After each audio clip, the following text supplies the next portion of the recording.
Welcome to the futurist public intellectual. Transgender people are in vogue these days, and while acceptance of trans people is laudable, it is not appropriate to assume that their wishes are paramount. As I've made clear since episode 1, on this podcast, the minority will not be obliged at all costs, nor will they be privileged over the majority.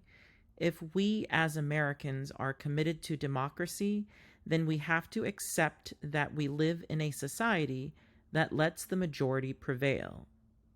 Collegiate swimmer Lia Thomas has become a flashpoint in the debate over transgender athletes after she became the first openly transgender athlete to win an NCAA Division I national championship in any sport in 2022.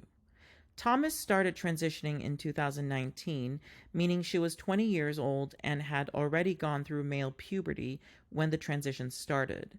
Since she had already acquired the athletic benefits of having a male physiology at that point, it makes sense that transitioning would not be negating much of that.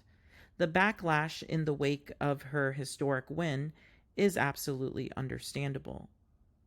To analyze this issue correctly, it's important to start with understanding why we have sex-segregated sports in the first place. It's a truism to say that biological males are categorically superior athletes compared to biological females. Since fairness requires that like compete against like, sports have been segregated by sex in order to ensure that fairness. This fairness principle is the same reason why there are weight classes in boxing. Fairness is the foundation upon which an athletic victory garners any significance. For example, if a professional adult baseball player wins against a Little League juvenile baseball player, the win is meaningless. The victory is not due to superior athletic performance.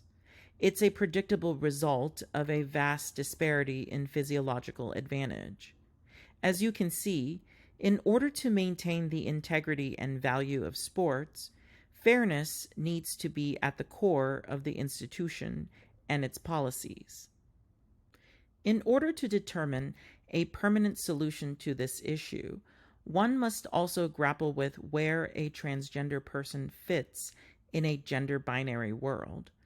A fully transitioned trans person is an amalgam of both male and female physiological traits.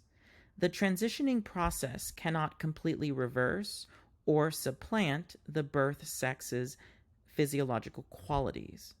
Therefore, it's most accurate to view trans people similarly to biracial people. A child of both black and white parents would never be accurately described as merely black or merely white. Similarly, a trans person, from a physiological perspective, will never be merely male or merely female. Just like the biracial person, the trans person is effectively a third category of hybridity. Since letting a trans woman compete against biological females would be unfair due to the trans woman's superior biologically male physiology, the only right thing to do is to ban trans people's participation in sports in accordance with their gender identity.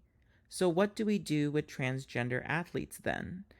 Well, there's the long-term solution and the short-term solution.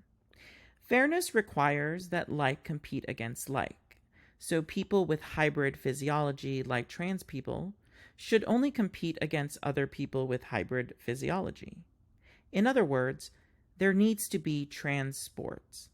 That, of course, is the long-term solution. The short-term solution is that transgender athletes can only be allowed to participate in the sports of their birth sex, with the possible exception of athletes who transitioned prior to the onset of puberty.